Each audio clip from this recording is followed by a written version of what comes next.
Welcome to JBJS OrthoCorps. Listen as members of the ortho community, residents, surgeons, educators, staff, and patients share their stories about the experiences and people most important in their lives and the lessons they learned along the way. OrthoCorps is an audio archive inspired by StoryCorps and independently organized by the Journal of Bone and Joint Surgery. Well, this is Mark Swinkowski, the editor of JBJS, and I'm here with a special guest, Dr. Rick Matsen, Chairman Emeritus at the University of Washington Department of Orthopaedic Surgery and Sports Medicine. And I will just point out to the audience, my chief, when I was resident, as well as a faculty member there. And what we're really interested in speaking with Dr. Matsen about is his relationship with Dr. Charles Rockwood, who we just lost in the past year, a gentleman who had profound impact on the field of orthopedic surgery. And Dr. Matsen, of course, had a very extended, lengthy relationship with Dr. Rockwood over many decades. And I really just want to get, for the listening audience, Dr. Matsen's memories of how that relationship started and the book, the prosthesis, etc. And maybe Rick, we could just ask you to start how you first met Dr. Rockwood. Sure, Mark. It's a pleasure to talk with you about Charlie Rockwood. So the father of American shoulder surgery is, of course, Dr. Charles Jr., and he invented the prosthesis that sort of spawned a lot of today's activity. But he was very insistent that anybody that was going to use that prosthesis needed to come and spend time with him. So among those people included me and Bob Cofield and Russ Warren and Charlie Rockwood. And so I got to know Charlie through Charlie. And we got to talking, and we sort of hit it off. And the next thing I knew, I got a call, and I'm not going to try to imitate Dr. Rockwood's accent. Buzz Burkett can do that much better than I can. But he said, I'm going to put on a course in Acapulco. Would you and Ann like to come and join us? So that's a hard invitation for a university professor to refuse. So we go down there, and we spend a fair amount of time on the veranda sipping drinks and talking about stuff. And he said, I think we ought to do some research and see if we can perhaps design a little bit better shoulder prosthesis than what's available on the market. And it ought to have a couple elements. For example, on the humeral side, we ought to be able to independently adjust the characteristics of the ball and the characteristics of the stem. So maybe we can have some sort of modular prosthesis. And then I just, the glenoid seems to be loosening up a little bit. Maybe we can design something a little bit better, and maybe we can find a better material to make it out of. So as a result of that, there was a lot of correspondence back and forth, and with a great engineer by the name of Jeff Andrela, we started working on things. But a lot of the research he enabled us to do here at the University of Washington, for example, the concept of the mismatch between the diameter of curvature of the ball and the socket, it was an important thing, because if there was no mismatch, then there'd be a lot of edge loading with a little bit of translation. And if there was too much mismatch, then the von Mises stresses would get to be too much, and the prosthesis would fail. So we had a lot of fun with that. My colleague John Seidels and I got a chance to do some nice basic research there, and came up with a peg glenoid that served a lot of people for a long time. So that was pretty enjoyable, and really had a wonderful relationship with that team that included his clinical experience, which of course was vast, and our little basic science laboratory up here on the 10th floor that you're familiar with. Yeah, well, I knew Dr. Rockwood well enough to know he's a pretty hard driving individual. And has a very high energy level, and not that you're any slouch in those two areas either. But what was that working relationship like? Was he badgering you? Or were you leading him, or how did that work out? Well, a lot of early morning phone calls, and he would always greet me the same way. He said, "How you doing, Turkey?" and and it was just that sort of thing. And he'd call early in the morning, late at night. Just as soon as an idea got in his brain, he would be on the phone and we'd be talking about it. And he was high energy, but how can I say it? It was a soft kind of high energy, and it was driving, but it was never driving in sort of the unpleasant sense. It was just driving with excitement rather than any kind of pressure. So the next call I got after we got working on the prosthesis and things were out in use now, he said, you know, I don't think that any of the textbooks that are out there are worth a yeah. I'll let you fill in the word, but he said, I think we can do better.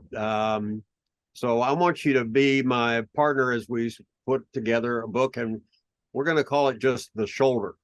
And we're going to cover everything from congenital defects, embryology, tumors, trauma, arthroplasty, rotator cuff. We're going to put the whole thing in a book. And my job, he says, is I'm going to be the person that drives all the other people to get their stuff in on time, and you're going to be the person that edits all. So I said, well, that sounds good. And so the next thing I knew, we had not one book, but these 2 volumes here in 1990. And so in the span of those 10 years, we had helped work on the modular prosthesis.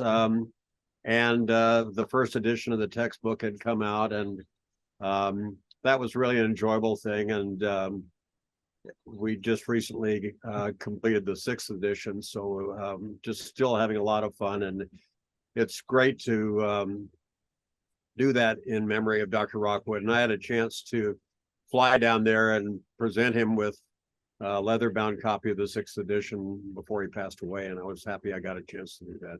That's great. That's a wonderful thing. Now, I knew Dr. Rockwood well enough to know he was an incredible golfer. And I mean enthusiastic, incredible golf. And I can't imagine he didn't pressure you at some point to play golf with him. Did that ever happen, Rick?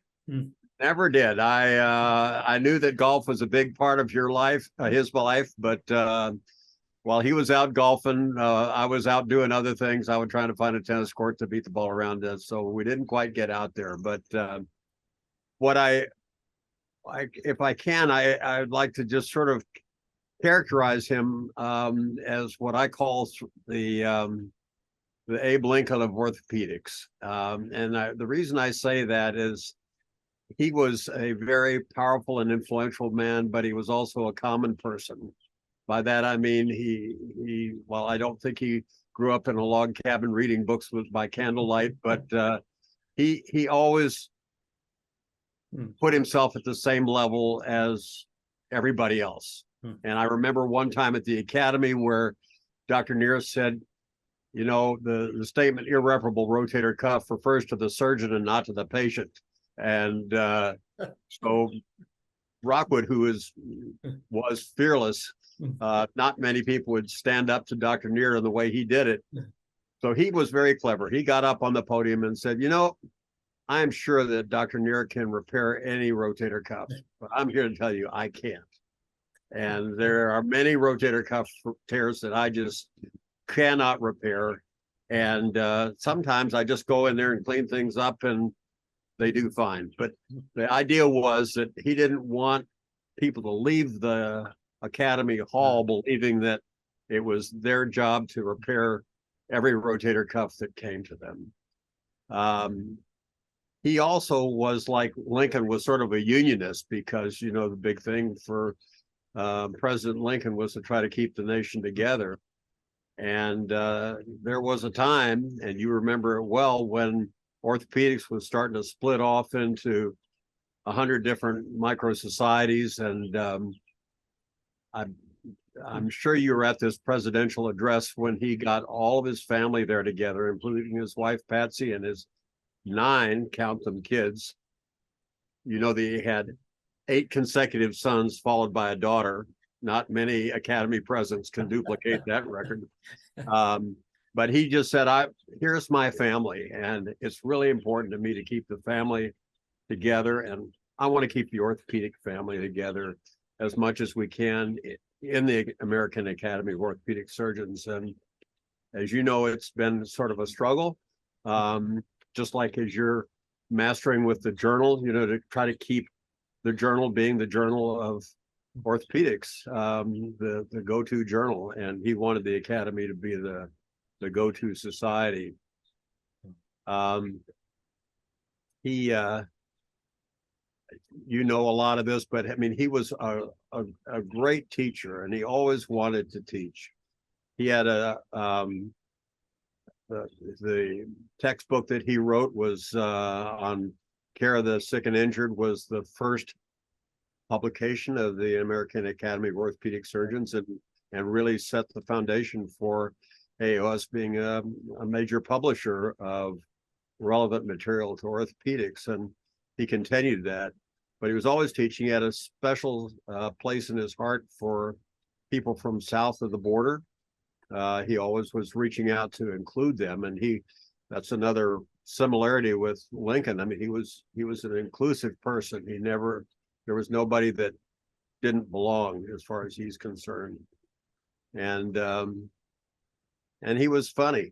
Yeah, apparently Abraham Lincoln, who I didn't know as well as I know Dr. Rockwood, but apparently Lincoln used jokes a lot as a way of disarming people or making people feel comfortable. And I remember I was a member at large when he was president of the Academy Board of Directors.